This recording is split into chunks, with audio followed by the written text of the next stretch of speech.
Rabies that is hydrophobia. Rabies जो होती है 100% फेटल डिसीज होती है, और रेबीज जो होती है रेबीज वायरस के द्वारा फैलाई जाती है, इसे लाइसा वायरस भी कहते हैं। And this virus occur in the saliva of infected animal. ये इन्फेक्टेड एनिमल्स के सलाइवा में नज़र आता है, जैसे मंकी वू एनिमल, रैबिट, कैट, डॉग, इन सब के सलाइवा में ये हमें देखने को मिलता है। इसका इंक्यूबेशन पीरियड जो होता है वो 1 से 3 महीने का होता है, और जो वायरस होता है रेबीज का वो ब्रेन एंड स्पाइनल कॉर्ड को डिस्ट्रॉय कर देता है। Mode of transmission mainly the bite of dog and cat होता है, क्योंकि उसके सलाइवा के अंदर हार्मफुल इन्फेक्शियस वायरस होता है जो कि हमारी बॉडी के अंदर इंटर कर जाता है। देखिए सिम्टम्स क्या क्या होते हैं रेबीज के सिस्टम को, जिस प्रकार से जैसे हाई फीवर आना, सब हेडचिक होना, painful contraction of muscles of throat and chest और थ्रोट की जो मसल्स हैं उनका कॉन्ट्रैक्शन होना। एंड पेशेंट जो होता है एग्रेसिव है, चॉकिंग ऑफ थ्रोट, गले का बंद होना महसूस करता है। और पेशेंट जो होता है पानी का डर प्रोड्यूस हो जाता है पेशेंट के अंदर, इसीलिए हम इस बीमारी को हाइड्रोपिया भी कहते हैं। As this virus also damage the brain and spinal cord, it is called paralyse and painful death. जैसा कि हमने बताया कि ये जो वायरस है डैमेज कर देता है ब्रेन एंड स्पाइनल कॉर्ड को, इसलिए इंसान को पैरालाइज बनाता है और पेनफुल डेथ देता है। प्रिवेंशन प्रिवेंशन क्या होता है? कंपल्सरी इम्यूनाइजेशन ऑफ डॉगों जो कुत्ते होते हैं उनको इम्यूनाइज करते रहना चाहिए हमें। And cat should be done, cat और डॉग को हमें इम्यूनाइज करना चाहिए। Pet dog and cat dog should be vaccinated and rabies vaccine. हमें पेट डॉग को खासकर उन्हें एंटी रेबीज वैक्सीन देनी चाहिए। Pet dog and stray dog should be watched for 10 days after it bitten someone to take sure it does not have rabies. अगर किसी कुत्ते ने किसी को काट लिया है तो उसे 10 दिन तक देखते रहना चाहिए कहीं इसे रेबीज तो नहीं है। ये rabies animals so excessive salivation and try to seek isolation after bite.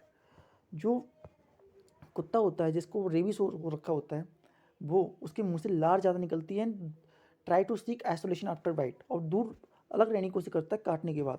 Rapid animals should be immediately killed, और जिस एनिमल को रेबीज हो रखा है उसे तुरंत मार देना चाहिए। Wash the wound with carbolic soap से बाउंड को साफ करना चाहिए। Clean the water immediately after bite, और काटने के तुरंत बाद उसे साफ करना चाहिए। After cleaning apply some antiseptic cream on wound, antiseptic cream लगानी चाहिए हमें। एंड डॉक्टर से कंसल्ट करना चाहिए for anti rabies vaccine without any further delay, बिना किसी डिले के। Rabies can be treated by partial treatment, rabies जो होती है पार्शियल ट्रीटमेंट के द्वारा सॉल्व की जा सकती है। In which 40 vaccination injection are given, 14 injection दिए जाते हैं, 1 ऑन ईच डे, हर एक दिन। Now 5 anti rabies vaccine are prescribed, आज के समय में 5 दी जा रही हैं at the interval of 0, 3, 7, 14, 13 day of dog bite. लेकिन आज के समय में इतने एडवांस हो चुके हैं कि हम और कम में, जैसे कि 2 से 3 इंजेक्शन में ही हम रेबीज को कंट्रोल कर पाते हैं। Control, there is no treatment for rabies up till now, it is 100% fatal disease. अभी तक रेबीज का कोई हमारे पास ट्रीटमेंट नहीं है, और ये 100% फेटल डिसीज है। Second, move to another disease, AIDS. AIDS means to acquired immunodeficiency virus. AIDS is a fatal viral disease, ये भी फेटल वायरल डिसीज में ही आता है। And is serious health problem, और ये बहुत खतरनाक हेल्थ प्रॉब्लम है। It is fast spreading and incurable disease caused by HIV, retrovirus HIV। ये जो होती है फास्ट स्प्रेडिंग होती है, इंक्यूरेबल डिसीज होती है जिसे हम ठीक नहीं कर सकते। और ये रिट्रोवायरस HIV मतलब ह्यूमन इम्यूनोडेफिशिएंसी वायरस के द्वारा की जाती है। It was detected in USA इन 1981, ये USA में डिटेक्ट की गई थी 1981 में। And it seriously effect the immune system of the body, और ये इम्यून सिस्टम को बहुत तेज़ी से इफेक्ट करती है। There is reduction of number of helper T cell जो होते हैं उनका नंबर कम होता जाता है, which help in the antibody formation by B cell. जो टी सेल जो होते हैं एंटीबॉडीज बनाने में हेल्प करते हैं with the help of B cell, और जो इन्हीं को ख़त्म कर देता है। This result in the loss of body immunity और नेचुरल डिफेंस मैकेनिज्म। और एड्स की वजह से HIV जो वायरस होता है वो नेचुरल डिफेंस मैकेनिज्म होता है जो हमारी बॉडी का, उसे डिस्ट्रॉय कर देता है। As due to AIDS virus naturally immunity of body decrease और इट लॉस्ट। तो एड्स की वजह से, एड वायरस की वजह से जो नेचुरल इम्यूनिटी होती है वो ख़त्म हो जाती है या कम हो जाती है। बॉडी जो होती है prone to other many infection, कई अदर इन्फेक्शन के खतरे में आ जाती है। And its incubation period is in between 6 month to 7 year. जो एड्स का इंक्यूबेशन पीरियड होता है वो 6 महीने से लेकर के 7 साल के बीच का होता है। And average period is 28 month, और एवरेज पीरियड जो होता है तकरीबन 7 महीने का होता है, 28 महीने का होता है तकरीबन। मोड ऑफ ट्रांसमिशन, एड्स के मोड ऑफ ट्रांसमिशन क्या होते हैं? AIDS is transmitted from infection person to healthy person by following mean. कुछ तरीके, पहला through sexual contact with infection person, अगर हमने इन्फेक्शन पर्सन के साथ सेक्शुअल कॉन्टैक्ट बनाई तो हमें एड्स हो सकता है। Through blood transfusion and infection person with AIDS, जैसे अगर हमें इन्फेक्टेड पर्सन जो एड्स से ग्रसित है उसका अगर हम हमारे अंदर ब्लड आ जाए, ट्रांसफ़र हो जाए, तो हमें हो जाएगा। Through use of continuity needle blade razor and other equipment of barber, मतलब कि कंटिन्यूटी निंडेल हुई, ब्लेड हुए, रेजर्स हुए, इनका यूज़ करने से भी हमें हो सकता है। थ्रू प्लेसेंटा, मतलब माँ के गर्भ से भी हमें ये हो जाता है। ये सिस्टम क्या होते हैं एड्स के? सोलोन लैम्प नोट जो होते हैं स्लोन हो जाते हैं। एंड ट्यूमर्स या कैंसर इन कनेक्टिव टिश्यूज देखने को मिल सकता है। Decrease in count of blood platelets के जो नंबर होते हैं वो कम हो जाते हैं। And causing hormones and fever. Destruction of white blood cells खत्म हो जाते हैं। Unexplained loss of appetite and unexplained loss of weight, वजन कम होने लगता है, एपेटाइट खत्म होने लगता है। Swelling at night and shortness in of breath, sweating, रात में पसीना आता है, और शॉर्टनेस इन ब्रीथ, सांस छोटी छोटी ले पाते हैं, एकदम से खुल के सांस नहीं ले पाते। सर्व डैमेज टू ब्रेन को डैमेज करता है। बीच में lead to loss of memory, जो लॉस ऑफ मेमोरी का भी कारण बन सकता है। Ability to speak and think भी खत्म हो जाती है। एंड क्रॉनिक डायरिया पैदा होता है। And patient become susceptible to other infection due to breakdown of immune system, और जो पर्सन है और भी कई बीमारियों के चपेट में आ जाता है क्योंकि उसका इम्यून सिस्टम खत्म हो चुका है। A full blown AIDS patient die within 3 years and mortality is 100%। AIDS की जो मोर्टलिटी होती है, मतलब मरने की दर होती है, वो 100% होती है, मतलब कि एड्स होने के बाद बचने के कोई चांस नहीं होते। Prevention, AIDS can be prevented by educating people for the following prevention. हम लोगों को एड्स के बारे में बता करके, समझा करके उसे कम कर सकते हैं। Sexual contact with unknown partners should be avoided, हम जिस पार्टनर को जानते नहीं हैं उसके साथ हमें सेक्सुअल कॉन्टैक्ट में नहीं आना चाहिए। Using condom and adopting clean sex habits, हमें कॉन्डम का यूज़ करना चाहिए और अडॉप्टिंग क्लीन सेक्स हैबिट का यूज़ करना चाहिए। Use of dispersal needle and syringe, हमें जो डिस्पर्सल, जो हमारी सिरिंज एक बार यूज हो चुकी है उसे दोबारा यूज नहीं करना चाहिए। And common razor and blade और barber shop should be use not use, जो कॉमन रेजर्स होते हैं, कॉमन ब्लेड होते हैं बार्बर के, उन्हें हमें यूज़ नहीं करना चाहिए। And blood donor and organ donor should first test HIV negative, blood donor है या ऑर्गन डोनर है वो उसे पहले ये टेस्ट करना चाहिए कि HIV नेगेटिव है या नहीं है। And education of mass about AIDS, और एड्स के बारे में जितनी ज़्यादा हो सके हमें एजुकेशन फैलानी चाहिए। प्रिवेंशन और कंट्रोल क्या से हो सकता है? Treatment, no specific and effective treatment for the AIDS and has been so far, और मोर्टलिटी फॉर एड्स इज 100%। अभी तक कोई भी स्पेसिफिक इफेक्टिव ट्रीटमेंट एड्स के लिए नहीं आया है, केवल इसे कंट्रोल करने की दवाइयाँ हमारे पास हैं। एंड मोर्टलिटी रेट जो होता है 100% होता है। December 1st is celebrated every year as the world AIDS day. 1 दिसंबर जो होता है वर्ल्ड एड्स डे के रूप में मनाया जाता है to spread information about the AIDS among the public, जिसमें हम एड्स के बारे में इंफॉर्मेशन फैलाते हैं in all over the world. तो हमने एड्स के बारे में जाना कि एड्स जो होता है ऐसी बीमारी होती है जो अगर एक बार हो जाए तो जब तक इंसान मर नहीं जाता तब तक वो उसका पीछा नहीं छोड़ती, इसलिए हमें इसको होने से पहले ही ख़त्म कर देना चाहिए। और हमें इसके बारे में जितना हो सके इन्फॉर्मेशन लोगों को बताना चाहिए, और उन्हें बताना चाहिए ये किस तरीके से फैलता है, इसके सिम्टम्स क्या क्या होते हैं और मोड ऑफ ट्रांसमिशन क्या होते हैं। इन सब बातों को करके हम एड्स से होने वाली मौतों का आंकड़ा कम कर सकते हैं। Next, polio. अब नेक्स्ट पे चलते हैं। जो है हमारा polio. Polio is a viral disease caused by a virus called polio virus, enterovirus या पोलियो वायरस उसे कहते हैं। It generally attack children and lead to paralysis. ये ज़्यादातर बच्चों पर अटैक करता है और पैरालाइज कर देता है, उनको पैरालाइज करता है बच्चों को। इट में अटैक एडल्ट एज वेल, और ये एडल्ट लोगों पर भी अटैक कर सकता है। मोड ऑफ ट्रांसमिशन, ट्रांसमिशन का मोड क्या होता है? Human infection is direct and oral through contaminated water और मिल्क। ह्यूमन के अंदर जो इन्फेक्शन है वो डायरेक्ट पहुंच सकता है दूध के द्वारा या फिर वाटर के द्वारा। इसके सिम्टम्स क्या होते हैं? इट बिगिन विद चिलीनेस, इस चिलीनेस के द्वारा स्टार्ट होता है, हेड चिक होता है, बॉडी के अंदर पेन पैदा होने लगता है, and a proper notification of the case A giving a medical and let high fever होता है इनके अंदर, हम इसे चेक करवा सकते हैं। हाई फीवर हमें देखने को मिलता है और पेन भी होता है, and later it lead to paralyse of limb and face, और बाद में ये लिम्स और फेस को पैरालाइज कर देता है। प्रिवेंशन क्या है इसकी? The patient should be isolated and proper notification of the case to be given to medical officer of the area. हमें पेशेंट को आइसोलेट कर देना चाहिए और प्रॉपर नोटिफिकेशन मेडिकल ऑफिसर को देते रहना चाहिए।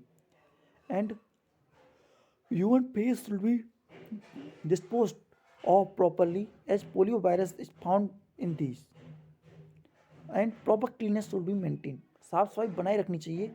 And polio drop should be given to children, और छोटे छोटे बच्चों को पोलियो की ड्रॉप हमें देनी चाहिए। Plus polio programming, government of India is running a plus polio programming at national level. Polio की प्रोग्रामिंग इंडिया की गवर्नमेंट नेशनल लेवल पर चलाती है, और इसका एम जो है इम्यूनाइजेशन देना है हर बच्चे को 5 साल के अंदर अंदर, जिससे कि वो पोलियो वायरस के अंदर से खतरे से ऊपर हो सके।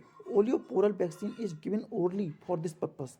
It is duty of every parents to take their children to polio booth, और ये ड्यूटी होती है हर पेरेंट्स की कि वो अपने बच्चे को पोलियो बूथ तक ले जाएं for getting dose of polio vaccination, जिससे कि उन्हें पोलियो की वैक्सीनेशन मिल सके। This will help to achieve the complete addiction of this disease from our country, और ये हमारी इसी की मदद से हम अपने देश से इस बीमारी को कम्प्लीटली बैनिश कर पाएंगे। नाउ नेक्स्ट बीमारी हम जा रहे हैं बैक्टीरियल डिसीज, ऐसी डिसीज जो बैक्टीरिया के द्वारा पैदा की जाती हैं। अभी तक हमने जा रहा वायरल डिसीज, अब हम समझते हैं बैक्टीरियल डिसीजेस। बैक्टीरियल डिसीज में आता है cholera, diarrhoea, typhoid and tuberculosis. सबसे पहले चलते हैं ट्यूबरक्लोसिस। ट्यूबरक्लोसिस को हम कॉमनली टीबी कहते हैं, and it is a serious disease.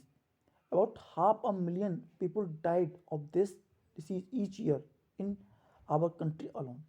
केवल हमारी कंट्री में इसी बीमारी की वजह से आधा मिलियन लोग डेड हो जाते हैं। It was first discovered by German scientist Robert Koch in 1882।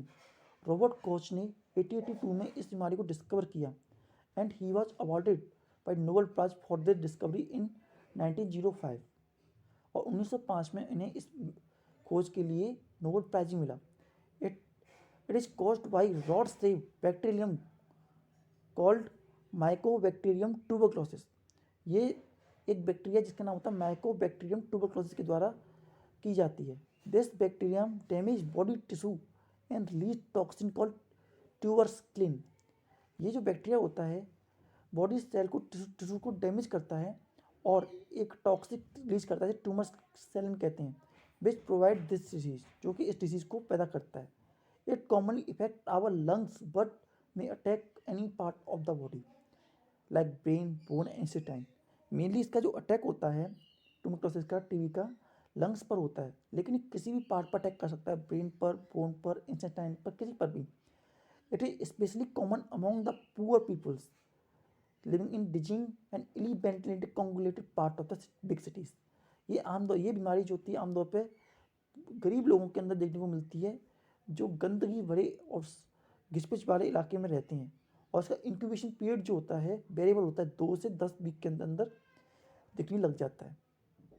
Mode of transmission, जो इसका मोड ऑफ ट्रांसमिशन होता है वो होता है tuberculosis transmitted from infected person to other person directly by sneezing, coughing and splitting. Tuberculosis होती है वो directly sneezing, coughing and splitting के द्वारा डायरेक्टली ट्रांसफर हो सकती है, साथ ही इनडायरेक्टली एयरबोर्न डिसीज भी होती है। इट कैन ऑल्सो भी कॉन्टैक्ट फ्रॉम एनिमल, ये एनिमल से हो सकती है, taking milk of tuberculosis cow, ऐसी गाय जिसको ट्यूबरक्लोसिस हो रखा है, अगर उसकी हम दूध पी लें तो हमें भी बीमारी हो जाएगी। सिम्टम्स क्या होते हैं? Loose in weight and patient feel sick and weak, patient जो होता है सिक एंड वीक फेस करता है। एंड टिपिकल फीवर पैटर्न, जो टिपिकल फीवर्स के पैटर्न आते हैं, night sweating and also common, रात में पसीना आना आम बात होती है। Symptom of tuberculosis vary depending upon the site of infection in the body, और इसके इन्फेक्शन के जो सिम्टम्स होते हैं वो भी अलग अलग हो सकते हैं। इस बात पर डिपेंड करता है कि वो कहाँ पर उसने अटैक किया है।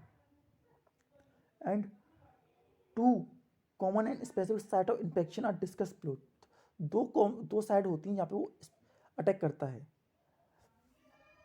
स्पेक्ट और इसके हम कॉमन वो बताते हैं आपको। इसके कॉमन जो सिस्टम होते हैं वो होते हैं containing fever, chest pain and breathlessness and loss of weight and feeling of weakness. ये किधर अटैक कर सकता है? ये अटैक कर सकता है लाइम ग्लैंड्स टीबी पर। लाइम ग्लैंड्स, जो लाइम ग्लैंड्स टीबी कैसी होती है? Main symptom of lymph gland TB is swelling and tenderness of lymphs glands. जो टीबी लैम्प से होती है उसके swelling and tenderness at lymphs हमें देखने को मिलता है। ऑप्टन इन द लेग, और लेग्स के अंदर भी हमें देखने को मिलता है ये। प्रिवेंशन क्या उसका? Vigorously public health measure are the best method of prevention। Public health measure जो हमें दे रखे हैं वो सबसे अच्छा प्रिवेंशन होते हैं। Patient of TB should not be split in public places, जो पेशेंट है टीबी का उसे पब्लिक प्लेस पे थूकना नहीं चाहिए। Cover his mouth with handkerchief when coughing and sneezing, अपने मुंह को हैंकरचिप से ढक के रखे जब वो खांस रहा हो। आइसोलेशन ऑफ टीबी पेशेंट को सबसे आइसोलेट होना चाहिए। Good nutrition sanitary around surrounding, और पास जो होता है उसकी साफ सफाई अच्छी होनी चाहिए। इम्यूनाइजेशन करते रहना चाहिए उसे। BCG, bacillus Calmette and Guerin vaccine जो होती है उसे प्रोवाइड करानी चाहिए। In this weakened tuberculosis bacillus is injected which develop immunity against tuberculosis. इसमें वीक ट्यूबरक्लोसिस के बैक्टीरिया होते हैं जिसकी मदद से बॉडी के अंदर इम्यूनिटी पैदा हो जाती है। Control, this disease can be control by anti tuberculosis therapy, anti tuberculosis therapy की मदद से इसे कंट्रोल किया जा सकता है। It consist of treatment of the patient with antibiotic drug, इसमें हम एंटीबायोटिक ड्रग्स उसे प्रोवाइड करते हैं जिसकी मदद से वो सही होता है। Present day TB is based on drug और chemotherapy, diet and rest, surgery, rehabilitation and health education के द्वारा इसे हम खत्म कर रहे हैं। And DOTS directly observe treatment short course is comprises of strategy designed to check irregularity in taking the treatment by the patient, और हम डायरेक्टली उसे पेशेंट का ट्रीटमेंट करके भी इसे खत्म कर सकते हैं। Next disease cholera. Cholera is an acute infectious disease and highly communicable disease. Cholera जो होती है इन्फेक्शस होती है और हाईली कम्युनिकेबल डिजीज होती है। And it is caused by comma sept का जो एक वायरस होता है उसके द्वारा ये की जाती है। मोटाइल बैक्टीरियम, इसे motile bacterium called vibrio comma vibrio cholerae कहते हैं इसे। And this bacterium live in the small intestine of infected person, ये वायरस जो होता है स्मॉल इंटेस्टाइन में रहता है इन्फेक्टेड पर्सन की। And pass out in faeces, तो फीसिस में चला जाता है। Its infection is more common during fair and after flood and other nature calamities. इसका जो इन्फेक्शन होता है आमतौर पर नेचर क्लैमिटीज के बाद क्या देखा जाता है। समटाइम इट ऑकर इन एपेंडेमिक, ये एपेंडेमिक के दौरान भी देखने को मिलता है जब वाइड डिस्ट्रक्शन ऑकर होता है। Spread over a large population, बहुत बड़ी पॉपुलेशन पर अटैक करता है। According to world WHO estimate about 3.5 million people are affected and about 1.2 million people die every year in Asia and Africa by cholera. पूरे विश्व में 3.5 मिलियन पीपल जो होते हैं वो, और 1.2 मिलियन इवन इन एशिया में डाई हो जाते हैं कोलेरा की वजह से। और इसका इंक्यूबेशन पीरियड जो होता है फ्यू हावर्स से 2 से 3 घंटे के बीच में हो सकता है। इसका मोड ऑफ ट्रांसमिशन जो होता है it is transmitted through contaminated food, water and flies. ये होता है contaminated food, water and flies के द्वारा एक जगह से दूसरी जगह ट्रांसफर किया जाता है। This disease spread rapidly through sanitization is poor. ये वहाँ पे बहुत जल्दी फैलता है जहाँ पे साफ सफाई अच्छी नहीं होती। इसके सिम्टम्स क्या क्या होते हैं? Symptoms, it is characterized by following symptoms: sudden onset of watery diarrhoea with generally painful, मेरे से डायरिया का होना जो कि बहुत ही ज़्यादा पेनफुल हो। राइस वाटरी स्टूल, मतलब कि सफ़ेद राइस जैसी स्टूल आना। एफर्टलेस वॉमिटिंग विदाउट नोशंस, बिना कोशिश किए उल्टी होना। And rapid loss of several litre of fluid within hour cause dehydration, muscular cramp and weight loss. और डिहाइड्रेशन होना बॉडी के अंदर, मसल के अंदर क्रैम्प आना और वेट लॉस होना। And eye of a patient become sunken, आंखों का झुक जाना, कमजोर सा दिखना। Prevention, immunisation by standard cholera vaccine, हमें प्रिवेंशन करना चाहिए by immunisation of standard cholera vaccine के द्वारा। And 1 dose of cholera vaccine provide immunity for about 6 month. एक डोज जो होती है वैक्सीन की वो तकरीबन 6 महीने तक में प्रिवेंट करती है कोलेरा से। Boiled water and fresh cooked food should be used in cholera prone area. Boiled water and fresh cooked खाना हमें खाना चाहिए। And proper underground disposal of human faeces, एक प्रॉपर अंडरग्राउंड डिस्पोजल होना चाहिए ह्यूमन के पीसेस का। And educating the mass about the personal hygiene and good sanitization in the community and only certain preservative measures against cholera. Oral dehydration, ORS, it involve taking ORS, जिसमें इसे कहते हैं over dehydration therapy. ORS contain sodium chloride, 3.5 gram करने का रहता है, sodium bicarbonate 2.5 gram, potassium chloride 1.5 gram, and glucose 20 gram, and sucrose 40 gram, and in 1 litre of water. It prevent dehydration, ये हमें डिहाइड्रेशन से बचाता है ORS। And it control use of anticholera drugs, हमें ऐसे ड्रग्स का यूज करना चाहिए जो एंटीक्रोरल ड्रग्स होते हैं। Second, medical advice should be taken immediately, जो मेडिकल जो होती है उससे एडवाइस लेते रहना चाहिए। Typhoids, typhoid is the most common communicable disease in our country. जो टाइफाइड है सबसे ज़्यादा देखने जाने वाली डिसीज है और ये कॉमन होती है 1 से 15 साल के बच्चों के अंदर। And according to estimate about 2.5 million suffer from typhoid, it cause by rod like motile bacterium called Salmonella typhi. ये जो होती है बीमारी एक रॉट लाइक मोटाइल बैक्टीरिया के द्वारा की जाती है, इसे सैल्मोनेला टाइफाई बोलते हैं। And this bacterium inter bye mouth and live in the intestine of man. ये बैक्टीरिया जो होता है माउथ के द्वारा हमारी बॉडी में इंटर होता है और हमारे इंटेस्टाइन में रहता है, और इसका इंक्यूबेशन 2 हफ्ते का होता है। और mode of transmission, human infection is direct through contaminated food and water. इसका जो ट्रांसमिशन होता है कंटेमिनेटेड फूड और वाटर से डायरेक्टली होता है। And it spread through facial matter bye house flies, और ये फेशियल मैटर जो होती हैं उनसे उन पर जो बैठने वाली मधु जो मक्खियाँ होती हैं वो इसे फैलाती हैं। सिम्टम्स क्या होते हैं इसके? Headache and typhoid fever which rise to maximum in the afternoon, क्योंकि सबसे ज़्यादा दिखता है आफ्टरनून में। टेम्परेचर इंक्रीज, टेम्परेचर बहुत ज़्यादा बढ़ जाता है with each day it in the first week, हर और समय के साथ बढ़ता ही रहता है। And fever remain high in the second week and then gradually decline during third and fourth week. Second week में बहुत ज़्यादा दिखता है और थर्ड एंड फोर्थ वीक में कम हो जाता है। Lotion in the intestine ball, diarrhoea which become loss of blood, जिसमें डायरिया में ब्लड भी आता है। रोजी स्पॉट देखने को मिलते हैं बॉडी पर। प्रिवेंशन, प्रॉपर सैनिटेशन, साफ सफाई होनी चाहिए। Disposal of human face, human face को साफ सफाई करना चाहिए। Screening of water supply, water supply जो पानी हम पी रहे हैं वो साफ होना चाहिए और खाने को मधुमक्खियों से या मक्खियों से दूर रखना चाहिए। और TAB नाम की वैक्सीनेशन जो होती है वो हमें लेना चाहिए अगेंस्ट टाइफाइड। और vaccine TAB vaccination provide immunity for 3 years. TAB जो होता है 3 साल तक वैक्सीनेशन प्रोवाइड कर सकती है, पावर प्रोवाइड कर सकती है उसे लड़ने की। And typhoid oral vaccination also, typhoid की ओरल वैक्सीनेशन भी प्रेजेंट होती है मार्केट में। कंट्रोल, स्टैंडर्ड ड्रग्स जो होते हैं जैसे chloromycin, mycetin are use to cure typhoid. Typhoid is diagnosed by wild test, Widal test. Next, diarrhoea. Diarrhoea is a group of intestinal infection.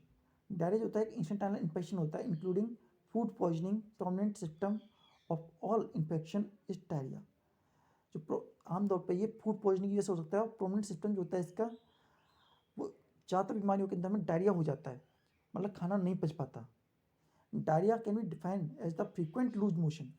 मतलब कि लगातार दस्त होना ही हम एक डायरिया को हम डिफाइन कह सकते हैं. अगर हमें लगातार दस्त हो रहे हैं तो हम कह सकते हैं हमें डायरिया हो चुका है. And causal organisation of diarrhoea are certain type of bacterias. और ये कुछ बैक्टीरियाज के द्वारा ये किया जा सकता है. जैसे हमें दे रखा है वाइब्रोकोलेरी. वाइब्रोकोलेरी होता है shigellas and many of the bacterias जो कि हमें लूज मोशन करा सकते हैं. मोड ऑफ ट्रांसमिशन जैसे डायरिया इन्फेक्शन. जो डायरिया होता है infection spread through contaminated food and water. गंदे खाने और ख़राब पानी पीने से हमें डायरिया हो जाता है. एंड हैंड और कपड़ों से भी हमें फैलता है. और साथ ही यूटेंसिल और बेडशीट का साफ न होने की वजह से भी ये फैल जाता है. सिम्टम क्या होते हैं? Frequent loose motion and vomiting leading to dehydration. लगातार लूज मोशन होता है जिसकी वजह से वॉमिटिंग एंड डिहाइड्रेशन हो जाता है हमारी बॉडी के अंदर. And due to dehydration patient become irritable and eye appear sunken and cheek hollow. गाल पिचक जाते हैं, इरिटेशन होने लगता है और पेट और माउथ और टंग जो होती है बिल्कुल ड्राई हो जाती है. एंड पेट लूज होता है, फीवर होता है, वीक पल्सेस चलने लगती हैं हमारी. एंड डीप ब्रीथिंग फिट में अकर इन सब केस ऑफ डिहाइड्रेशन. फिट्स भी दिखने को लगते हैं कुछ हाइड्रेशन में. एंड लिटिल और नो यूरिन. और यूरिन नहीं आता है. और urine is dark yellow in colour. और आता भी है तो यूरिन जो होता है डार्क येलो कलर का होता है. प्रिवेंशन. प्रिवेंशन क्या क्या हो सकते हैं इसके? Fruit vegetables should be properly washed before use. हमें फ्रूट्स एंड वेजिटेबल को साफ करना चाहिए खाने से पहले. Edibles should be covered to prevent their contamination. जो चीज़ें हम खाने जा रहे हैं उनकी साफ सफाई सबसे ज़्यादा होनी चाहिए. Do not consume stele food. मतलब कि खुला हुआ खाना नहीं खाना चाहिए. Maintain personal hygiene. हाइजीन बना के रखनी चाहिए और अपने हाथ को साबुन से धोते रहना चाहिए. एंड कम्युनिटी हाइजीन बहुत ज़्यादा इंपॉर्टेंट होती है ऐसी डिजीज़ के अंदर. And disinfection of water by boiling. पानी को गर्म करके पीना चाहिए. And use chlorine tablets. Chlorine tablet use करनी चाहिए. Control. Ensure complete bed rest. Bed rest complete होना चाहिए till the illness will completely overcome. जब तक हमारे डायरिया जो ख़त्म नहीं हो जाता तब तक हमें बेड रेस्ट लेना चाहिए. And pulse of boil and dry banana along with the required amount of salt, turmeric powder and lime help in controlling diarrhea. ये सब मेथड हमारी डायरिया को हेल्प करती हैं. इन साथ ही साथ हमें ORS भी लेते रहना चाहिए जो कि हमें डायरिया को कंट्रोल करने में हेल्प करता है. ORS is a preventive dehydration. ORS जो होता है हमारे लिए बहुत ज़्यादा हेल्पफुल होता है while controlling the diarrhea. And diarrhea can be treated by use of antimicrobial drugs and anti diarrhoea agents की मदद से भी हम इसे कंट्रोल में ला सकते हैं. नेक्स्ट टाइप ऑफ डिसीज है वो है हमारी प्रोटोजोआ डिसीजेस. प्रोटोजोआ डिसीज कैसी डिसीज होती हैं इनको देखते हैं. इसमें हम देखते हैं malaria. Malaria is more common and serious disease. Malaria जो होता है बहुत कॉमन डिसीज होता है और सीरियस भी डिसीज होता है. और tropical and temperature region specially Africa and Asia. ज़्यादातर अफ्रीका और एशिया में हमें ज़्यादा देखने को मिलती है. According to WHO report about 300 million people were interact with malaria every year and more than 2 million die annually due to malaria. WHO की रिपोर्ट के अकॉर्डिंग 300 मिलियन से ज़्यादा लोग मलेरिया से इन्फेक्टेड पाए जाते हैं जिसमें कि 2 मिलियन लोग एनुअली मलेरिया की वजह से मारे जाते हैं. Malaria is caused by toxin produce in human. Malaria जो होता है प्रोड्यूस किया है टॉक्सिन जो ह्यूमन के अंदर प्रोड्यूस होते हैं. And body by malarial parasite जो प्लाज्मोडियम होता है पैरासिटिक प्लाज्मोडियम जब सोर्स फॉर द मलेरिया की डिसीज़ का. और malaria parasitic pass is life cycle in 2 host. 2 host में अपने लाइफ साइकिल पास करता है. मेन प्राइमरी होस्ट होता है एंड फीमेल एनीफोलिस सेकेंडरी होस्ट होता है. और फीमेल एनीफोलिस मॉस्किटो जो होता है वो ट्रांसफ़र करता है। It cause malaria in man only, और ये जो होता है केवल मेंस के अंदर मलेरिया होता है। And female Anopheles act as vector. जो मलेरिया होता है वो मेन मॉस्किटोज में होता है, लेकिन वो ट्रांसफ़र नहीं कर पाते, लेकिन फीमेल एनीफोलिस जो होती हैं वो उसे ट्रांसफ़र कर पाती हैं, इसलिए उनको वेक्टर बोली जाती हैं। मोड ऑफ ट्रांसमिशन, ये मोड ऑफ ट्रांसमिशन क्या होते हैं? मलेरिया पैरासाइट प्लाज्मोडियम, इसका वेक्टर होता है and spread through the blue bite of insect vector, और बाइट ऑफ द इंसेक्ट की वजह से ये फैलता है। और फीमेल एनीफोलिस मॉस्किटो इसका वेक्टर होती है। सिम्टम क्या होते हैं इसके? Symptom of malaria include headache, nausea, muscular pain, high fever, each attack of malaria. ये मलेरिया के अटैक के लक्षण होते हैं, और ये मलेरिया 6 से 10 घंटे के अंदर हमें देखने को मिलता है। इसके 3 स्टेज होते हैं। Cold stage, patient feel cold and shivering.